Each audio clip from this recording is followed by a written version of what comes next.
hoping that this is Matt that's on the line with me now. Good morning, Matt. Good morning. How are you?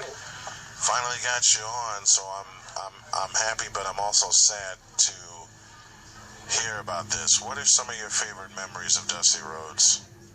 Well, first of all, I want to say, on behalf of the American Combat Association, I want to extend our condolences to the London family, to Pete and Dustin and the entire family. Obviously, sad day. And I think a lot of people don't realize the immeasurable influence on professional wrestling and on popular culture that the American Dream Dusty Rhodes had. Dusty Rhodes influenced a young man, Cherry Bollea, growing up in Florida. Hulk Hogan, as he was known to the world, grew up watching Superstar Billy Graham and the promos of Dusty Rhodes, the American Dream, and Florida Championship Wrestling, and that's what influenced him to get into pro wrestling. When the Nature Boy Ric Flair, before he was known as Nature Boy Ric Flair, got out and burned Gagne's camp and went into professional wrestling, the man he wanted to emulate was Dusty Rhodes. He actually called himself Ramblin' Ricky Rhodes. So the influence that Dusty Rhodes had is no doubt immeasurable. The Midnight Rider gimmick that he used was played later by Hulk Hogan and Andre the Giant in the WWF. That was the angle that he used in the NWA. Dusty Rhodes was also a booker.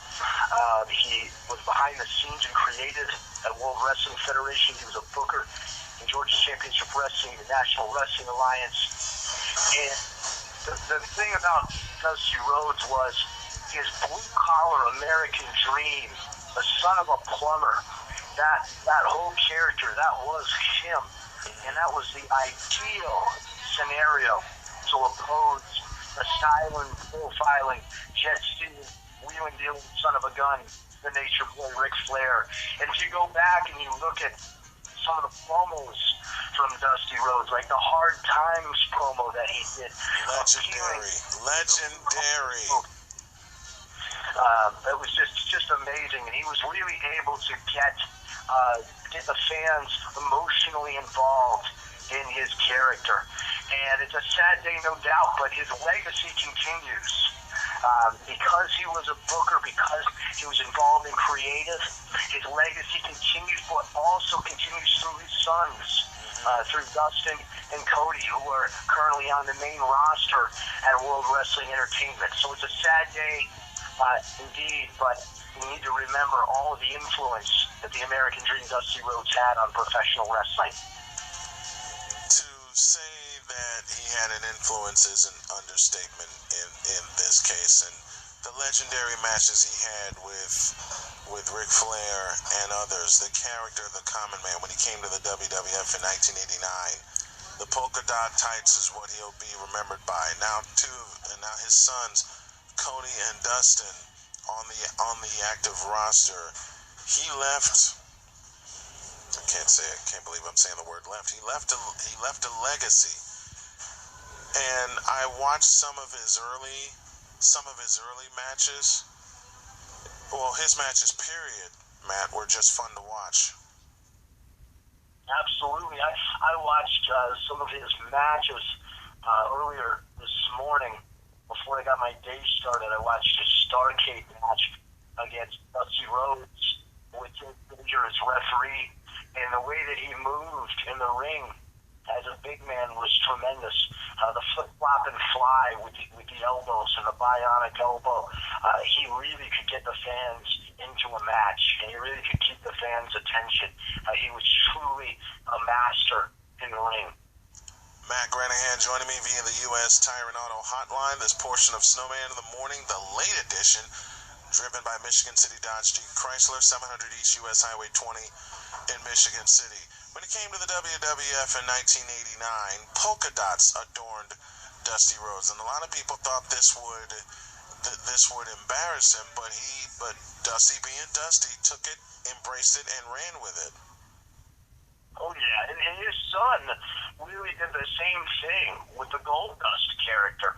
the way that he embraced that character, especially initially with Ahmed Johnson, and he was over the top, and he was extremely comfortable. It's definitely a family trait that was passed on to Dustin.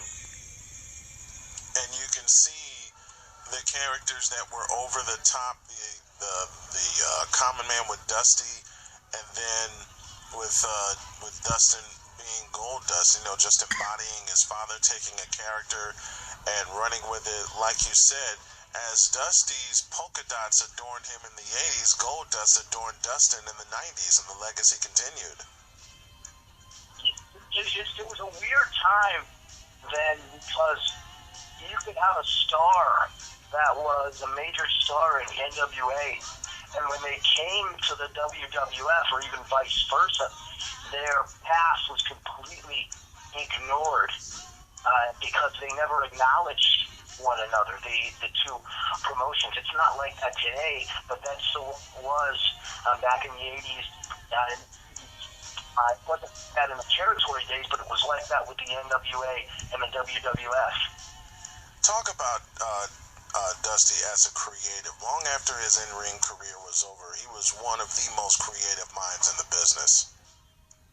Absolutely, he was Booker back in the NWA and WCW on TBS, and then he was later a creative guy with the WWE, WWF, because I think Vince recognized his mind and his creative genius. And Dusty's had a period of time there in the NWA where he kind of emulated like a John Wayne type character, and if you recall, where he always came back and kind of saved the day.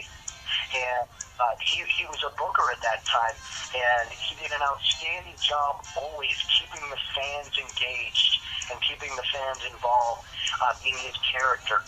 Getting flipped like a monkey, and things like lines like "I wind and dine with kings and queens, and I sit in the gutty poking beans, baby." He always did a great job on the mic. I think he was one of the best on the mic, but he backed it up in the ring.